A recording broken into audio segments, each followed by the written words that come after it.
the most outrageous thing to start.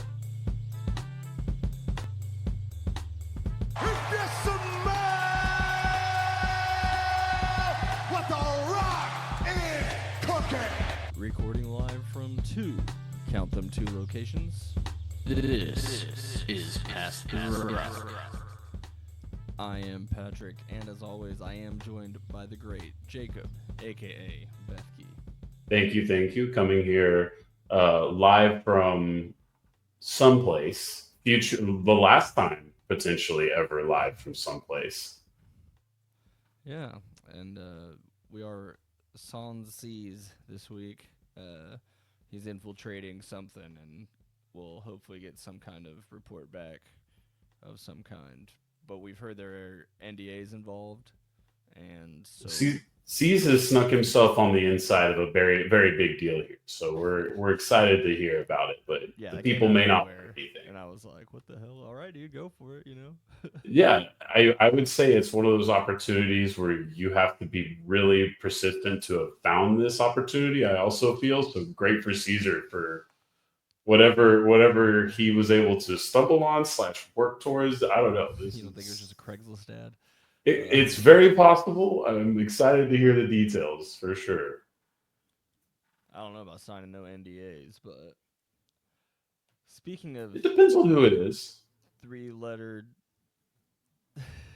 initialisms with an N and an A. That's a really hard cut to get to. In NWA.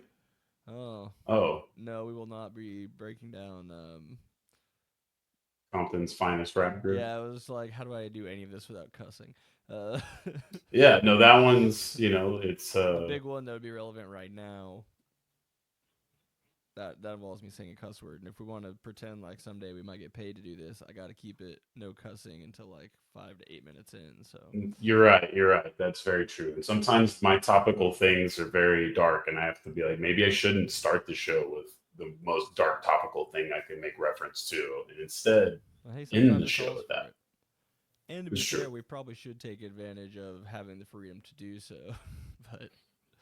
Well, YouTube it's limited, you know what I mean? It is free platform, but only for certain levels of it, right? Sure. Shit gets too popular and they're gonna have something to say about it.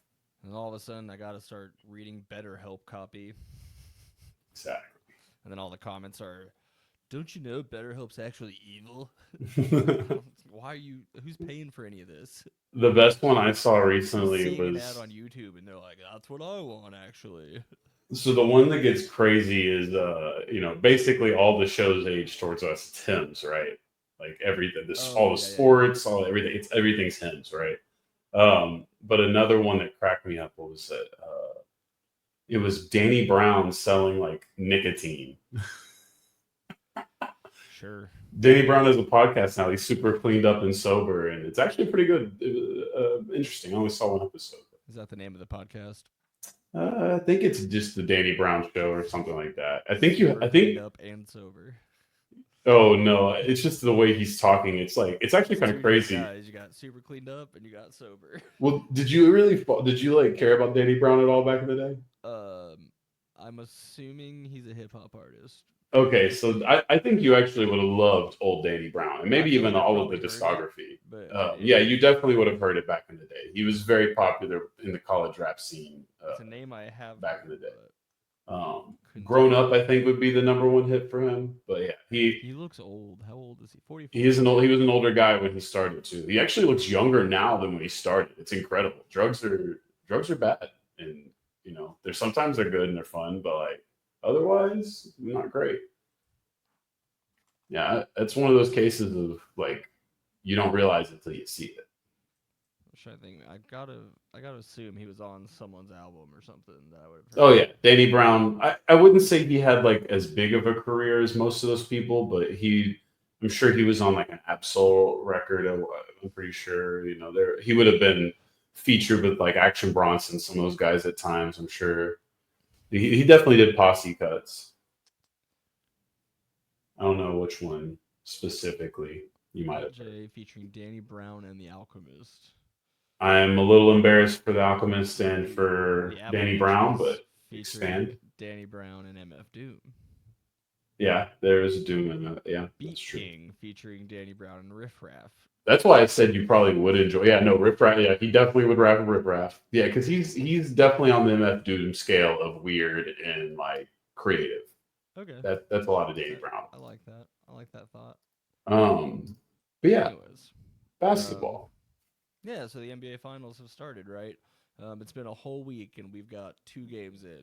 Yeah, we haven't even technically started game 3, and it will in like an hour, I think, actually. So I should call my own foul here because when I shared the schedule of the NBA Finals, I was like, "What the fuck is this?" And then I pulled up the hockey one, and it's not too dissimilar. So, and I have a theory. So when is the hockey draft? I don't know if it's draft related as much as it's there are certain days of the week they're going to try to avoid or something. I agree, but I think that there's also a simpler explanation. And the here. NHL draft isn't the NBA or the NFL draft. No, I know, but I'm just draft. asking this to see if it's relevant. I know the NBA is doing this. I'm not sure if the NHL will. Let's see. The 2025 entry draft is June 27th. Nice. And then what's the final day of the finals if it goes to 7? Did you have that still pulled up? Oh, I can so quickly. You'll be so impressed by just how quickly I'm able to pull this up. It'll be like I didn't even. Oh my god, damn it! It'll Almost. be like I basically just had it ready to go. Already knew. In my head that Saturday, June 21st, would be the final game. June 25th is the NBA draft. Why I'm saying this is very simple. What have we been criticizing and laughing about the NFL for doing? Expanding their season to try to get them 24/7, 365 news cycle. Well, I think sneakily, Adam Silver has just completed the fucking cycle. Well, I feel like it hurts it to have those 2 events be that close. Like you don't get like the extra chatter in between. I think that's fair, and I think it's going to be crazy this year because not only that celebration of the title. Not only that, is free agency and trades are also going to go off. So here's my prediction. I think if, let's say the NBA Finals goes to 7, and I actually don't think it will at this point, but if it goes to 7 and it goes to the 21st of this month, I think the day after that, we will see a crazy amount of movement. And what we don't see happen there will happen on the draft. And what won't happen, and once the draft is settled, then free agency comes in and almost becomes a different thing than what it used to be. So I think this is the NBA's way of really power grabbing headlines before it goes into recess, more or less. But it never goes away. The WNBA is an extension of the NBA. It continues on, and then obviously Summer League is for the obsessives, right? So there is a product for the 24/7, 365 band now. And maybe the NBA's completed the cycle more, but I've noticed this. We've been slowly pushing the finals back and back and back and extending. Even this year, I thought the playoffs ran way too fast and then extended the fuck out of this finals, right? Which I don't love. I would love to get rid of that situation. You should never have 3 days between a game. At least for the conference finals. The conference finals should be paced like the NBA finals. No. Well, yeah, right? I mean, it's 2 games in 3 days, 2 days off, 2 games in 3 days, 3 days off. Like that'd be fun. They can. I'm cool with them resting the first 2 the first round of the semifinals. Happy with the rest. I don't care if they want to, or happy with them speeding it along. Do that one as fast as you want to do it. But in the second 2, even if you're going to extend it like this, I think both of the second 2 rounds need to be handled the same way then, because they're both equally important. Like once you get to the Final 4 of basketball, that is 90% of the time. I feel like if just bullshit stats, but if I'm just ballparking it. In the NBA's history, at least in our lifetime, it's been the Western Conference Finals is the closest thing to the finals. And then some years the East has a team that can compete. Exactly. I would say 99% of the time, we have a 75% chance at a team winning of the Final 4 that is truly of that title tier. I think every now and again, teams get the benefit and the break, and they end up in that 4th slot. And maybe they don't ever really have a world where they can win a championship. Even if they get past that series due to injury or something, they're likely going to get smashed by the next team, right? I think there's been plenty. I think that happens a lot. But I think ultimately it still leaves you with 3 out of 4 of the final teams almost every year being some of the best teams that you have. So that's yeah, I would love to see that fixed. But that's long story short on why that's a thing. The 2 games have been good though. That's cool. Well, 1 game was good. Second game wasn't that good. First game was only good the last 10 or I mean, you know what I mean? Like, it didn't facts. start good. It started fine. I mean, it was Unless just you're the a young Thunder fan. kids. The young kids were playing well, right? And they were running them out. It wasn't really a bad thing because if you watched it the whole time, you saw the Pacers kind of keeping in Yeah, and again, pace. 15 is not the same thing as 15 of the 90s or even the early 2000s. 15 Uh, now is not a big deal. Right. And specifically, this team has been able to execute the comeback strategy because it moves fast and it shoots the ball fairly well through almost all 5 of the starters or 5 players on the court at any given time. So that's why they can do it faster than most people, too, or at least they've been able to consistently pull it off thus far. So, yeah, the first game, you're right. I mean, it was dog walking for the most part. It was a lot of holding on with the Pacers. But ultimately, before you know it, the game gets closer and closer and closer, and then a couple bad decisions later, and I'm watching Tyrese Halliburton walk down uh, the who was his defender at that point, maybe SGA, but probably Dort, and just finish him off with a little thing, a little bit of love.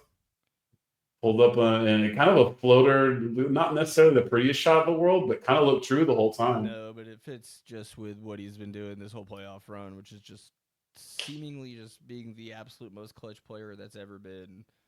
Yeah, Richard Can't necessarily put a full 4 quarters together on you, but Richard Jefferson had honestly about 5 minutes, maybe 10 minutes of game time before that had said that he was putting up tour dates. The internet. He was lifting it from the internet. Where they make jokes about how like if a guy's shooting 6 of 11, actually 6 of 11 is all right, but like 6 of 21, right? You know what I mean? Shooting tour dates. Like June 21st would be a date on the calendar. Yeah. It's an NBA Twitter thing that Richard's old ass lifted a little bit. I'm not mad at him. The other theme from game 1 that I thought was most important because most guys aren't taking more than 31 shots in a game. So yeah, exactly. And at least we haven't seen that since the likes of Kobe in his prime. Carmelo. Yeah, we've had some guys. I mean, Harden has too. Yeah, Harden's definitely had some crazy ones. Because if you remember, the NBA and the NFL both had this really funny problem where like there was just a point where I think analytics was causing passers to go up to like 50 more than they ever had attempts, and for NBA players to go up near 40 attempts where they never had regularly. And it was just these two numbers that you used to just never see. Also all the rules of our rules have changed as well. to Yeah, make scoring better. guys are more talented too. In hockey. Yeah, well, everyone's got to have their way. I thought the first game, the biggest non-Pacer story was Chet Holmgren. Not only did he just have 6 points in that game, he only played 23 minutes. He was benched down the stretch of the game. This ended up not being as big a deal. He ended up playing much smoother. He's not asked to be the guy. He's not winning Finals MVP. He's still playing a role on this team. He is the third pickle on, he's got the commercials with his other friends, but he's the third guy. Is he the guy this is way too in the future, but you gotta let someone go eventually when you're No, it's Jalen Williams. No offense to that kid. Which one? But the one that's going to still be on the roster next year. No offense to the other one. The Jalen Williams is a really talented kid. I'm sure his development will keep going. I think we'll probably try their hardest to keep all 3, obviously. But ultimately, Chet Holmgren, if he's healthier, you go with Chet because his role is way more important. Like if he can actually knock down consistent 3 balls as well, like Chet Holmgren is going to probably be the starting 5 for Team USA in the future. You know what I mean? Like this is a very talented kid. So would have been the first pick in his draft, more or less. Or he was the year before Wemby, right? And then he gets injured, and then it becomes Paolo, I think. So yeah, it's just one of those things where Chet's a very talented player, but at this point, they're on SGA's timeline, and the role players around SGA. And the fact that Jalen Williams has been so good so early helps. He's an older guy, and Chet Holmgren, who's just being in his first, or second real year of playing NBA basketball, um, obviously he's just doing what he can to help the team win. His individual development will still be 3 or 4 years from now, probably, if he stays healthy. The game two experience was much different. The Thunder, they handled the game the whole time, basically. Pacers still did what they do best and kept hanging around, gave themselves a shot to get back in the game, ultimately did not come close enough. Most of that had to do, in my opinion, with Aaron Wiggins and Alex Caruso. Though SGA probably had his first Finals MVP game. If they are to win, I think the 34-8-5 he put up in this game will be the first start to that being actualized. That being said, Alex Caruso could be a funny one where Caruso win enough votes like Andre Iguodala did, just because he's just such an impactful player on both sides. But Caruso goes 4 for 8 from three. Aaron Wiggins goes 5 from 8 from three. I've often called this team, and this was before Alex Caruso was traded to them, I will say, but a great statistic 3-point shooting team that almost feels like they're a bad 3-point shooting statistic team because they just don't always feel very consistent from a nightly basis. And it does still feel like that's a theme of what this would be if it goes 7. But if Alex Caruso and Aaron Wiggins are hitting that on you, the Pacers got no fucking shot. Yeah. That's just not going to happen. And then they've got Isaiah Joe who can go off for that kind of stuff. Jalen Williams obviously can do it. SGA didn't shoot well from 3, but he can obviously have nice nights there too. Even there's some of the role players, and like I said, Chet can knock down threes every now and again, no consistency whatsoever. But the biggest storyline, Patrick, so far, because I think you can argue we have a wash finals. I still am leaning pretty heavy Oklahoma City. Tonight's going to be the biggest test because Indiana is an incredible basketball arena that they honestly, shout out to the Pacers. We didn't talk about this last time. I didn't see it in time, but they actually put finals patches on fans' jerseys for like $20 at the arena. Yeah. Really happy to hear arenas do shit like that. You remember when the MLB added sleeve advertisement patches, sponsor patches, that Yankees Stadium was offering you to put on the sponsor patch for money? No one really knows why. I wonder if they actually took him up on it, but yeah, I was about to ask how did that. Pay you to do it? Did that pay them to put it on there? Did they? Yeah, I would love to know how many people actually got that done. I'm gonna need to email Pablo Torre. Yeah, I think that might be because he'll be nerdy enough to do it, and a Yankees fan to actually get that answer. But it's also probably just a really funny answer too. Like honestly, there was probably one person did it. There was definitely a decent number that did it, but nowhere near enough for them to continue to do it. Is my guess. Yeah, because it's Yankees, bro. You really think there's a Yankees fan who doesn't want the exact jersey as his favorite player? I guess, yeah. Yeah, no, that's true. If I can find people who care about the Texas fucking Rangers enough like that, fan base, yeah, probably has that guy. So. and there's like 100 of those guys in the arena at any game, right? So even though the numbers are skewed, there's still a lot of those guys. No offense to those guys, but we got the pen and paper. We're scoring the game. Enjoy it. I'm over here trying to figure out which knockoffs look the closest. True. I respect patches. I need to find the video, but the worst knockoff I've ever seen in an arena, and it's actually, you'll be shocked to know where it came from. Fanatics. The lower bowl. I don't know who made this fucking jersey, but this would have been in 2018 or 19 or something, right as Amari Cooper got traded to the Cowboys, and we're at the lower bowl watching the Eagles-Cowboys game. And some guy, some big old fucking, Jason Witten Cowboys fan, you know what I'm talking about, is wearing a Leighton Vander Esch jersey that has to be the fakest Leighton Vander Esch jersey I've ever seen in my fucking life. I don't know. And he's wrong. Patrick Key is on the field basically. Like this man is like 5 rows from the field. I wonder if it's family or something. And it was the worst. It was just the numbers were way too big. The letters of Vander Esch were so small and spaced out. It was hilarious. It was just the most bogus jersey I'd ever seen in my life. I've got the pictures saved somewhere. Huh? I said, how were the colors? The colors were mostly fine. It was the white jersey, so all you have to match is the blue, right? Yeah. So that part was mostly fine, but I'm sure you could have nitpicked it too if you got close enough. I'm really bad at jerseys. They all look pretty good to me unless I'm like looking at them next to each other.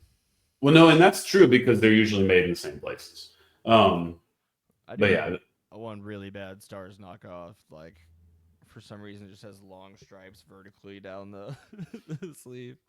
But again, it was like $20. So what are you gonna do? Yeah, the worst knockoff I have is a Kevin Durant Texas one that looks like Oklahoma State orange. Ew, yeah, you gotta be careful with that. So yeah, that's pretty much it. The finals. Oh, then the finals number one story. We forget. This is what everyone's talking about. Everyone in the NBA community has one thing on their mind, and I'm actually serious with this. Why did Adam Silver laugh at our face? Why did Adam Silver decide that he's tired of seeing the virality of bitching every finals when we say, oh, look at this plain Jane ass court. Where's our trophy? Remember when Boston Garden had the trophy from one side to the other? Remember how awesome that looked? Why don't we have that? Oh, it's too slippery. Oh, so technology hasn't advanced since 2008? What the fuck are we talking about? You know what I mean? What are we talking about? Oh, okay, Adam Silver, he gave us the most here damn fucking Larry O'Briens I've ever seen in my life. They were not on the Game 1 broadcast, by the way. So this was obviously a response by the network and or the league themselves to yet another NBA Finals where they got roasted. Have to approve it for the network to do it. I would assume so as well. And guess what? These weren't even put, obviously, as you might expect, since they weren't in Game 1, they were not on the court anywhere. They were superimposed just like the YouTube TV logos and all the other logos. And so when you look at the basketball court, it's an atrocious. It is just on top of a beige court. Have you ever been to? You've been to minor league baseball, right? Yeah. You've been to the Rangers games, obviously. How much more advertisement do you feel like you've seen in a minor league stadium compared to professional stadium? Will you ask me that one more time? Sorry. How much advertisement do you think you've seen in a minor league stadium, baseball, basketball, whatever? Significantly less. Less, you say? Well, okay. To be fair, the only minor league baseball I've been to is the Rough Riders, and they just don't. Outfield isn't seats. Baseball might not be a good example. There's nowhere to put ads. If you've gone to the Legends, right, here in Dallas and Frisco, there is sponsorship all over the fucking place, and it's all local stuff. It's like eat at this Mexican restaurant, get your local family life insurance policy, blah blah blah, shit that's very tailored to families, right? I mean, I feel like when I go through the AAC, that's all I'm seeing the entire time. Right, and you're seeing a lot of it in very subtle ways, right? It's not subtle in the G League because every dollar counts, right? I mean, it's less subtle. There's also a lot of Maverick stuff. In the minor leagues, you're going to see less Texas Legends brand and more advertisements, and that's what they're doing with the NBA now. Is they're basically drowning out their own brands in advertisements. I'm so used to it because watching hockey, they did digital ads on boards so long ago. Right. Yeah. And on the ice. And baseball behind the catcher. But it's difficult because I think you have to really consider the playing field. You know what I mean? Like hockey has a big white surface. It's spaced out for the most part. Do you know how wide a hockey rink is? Bigger than a basketball court by a good. I would assume at least wide, right? Both directions. Both directions. 94 feet. I know it's 94 feet long basketball. So small after you go to a hockey game. Well, that's true. You're right. If you think about live from the 300s, the game's played up here. So if you play the lives up through, yeah. So So yes, it's too small to be doing this, to be adding all of this extra crap. And so it was the worst here damn Larry O'Brien's I've ever seen in my life. Well, it just looked like me poorly photoshopping something. Is really the problem. It was really just annoying because it was like it wasn't there in game one. So they did this was just I've seen the graphics you guys make. You make some pretty good ones. No one can figure that one out just on the fly. yeah, I mean they had quick turnaround time, right?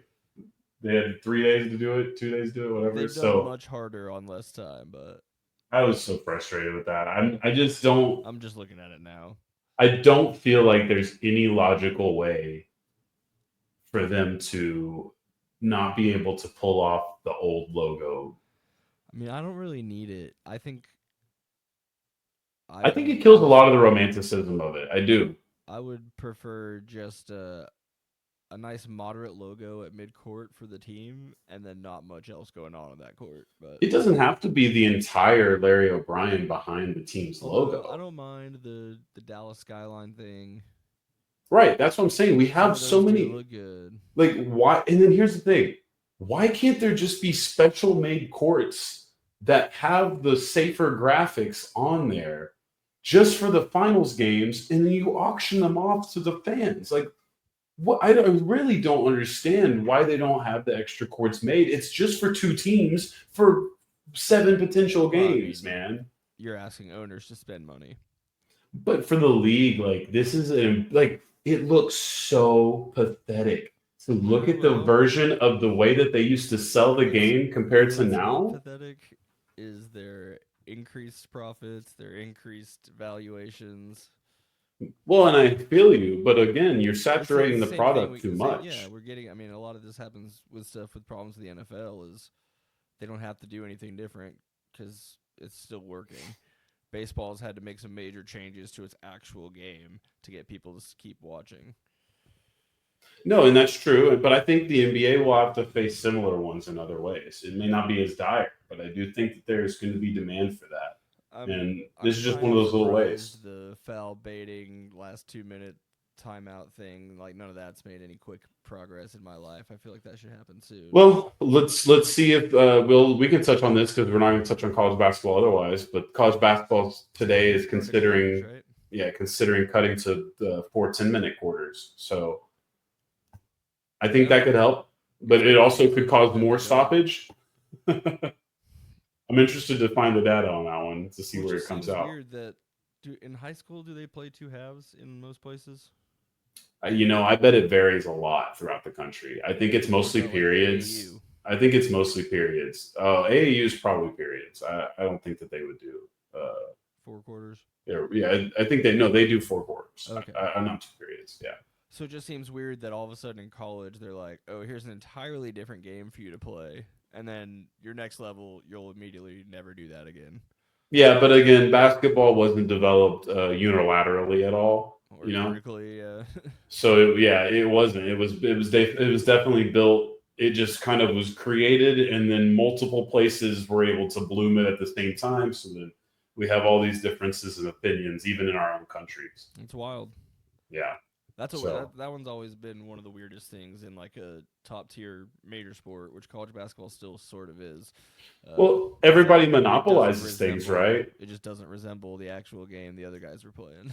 Like Pop Warner actually more or less made money off of, made an industry out of his version of football, right? And so I don't really know what that means. Pop Warner was that's what they call like Little League football. But yeah, and that's why they call it Pop Warner's. Pop Warner was the guy who basically took rugby and really and made it the American football it would become. I also technically never played Little League baseball. I think I was always in what they call Pony League or whatever. Which is, I don't even know. Little League is like travel team, rich bulls. Yeah, right. That's true. No, I would just play a local one at the same fields every year. I think that was mostly like Pony League or Bronco, or I think it changed by the year, but yeah, they weren't allowed to call it ponies. My boy ain't a pony. Hey, you better change that. But yeah, that's pretty much basketball. Fuck Adam Silver. To discuss DeMarcus Cousins. crash. No, but please, everyone go watch those videos. That man grabbed his own nuts, put them in that man's face, and then he tried to like smack something out of his hand, I think. Yeah, I think there was a phone smack. Yeah. Suspended for the season now, DeMarcus Cousins. Oh, was he? Yeah. They don't encourage that kind of thing. I guess not. I thought they would like it. But they get the publicity, so more you know. All right. Well, I think I should have hit this button a while ago. Hit the It's button. probably not necessarily for the transitions, but I'm just doing it. I'm kind of getting used to it. So yeah, it's good to be consistent. A couple seconds to the people to a part where it makes sense. The people demand it. Please don't get us to a strike. But if you do, we'll understand. We won't come after you and kill you. But that did happen this week. So be nice to other people, especially if you're streaming online. This is Past the Rock.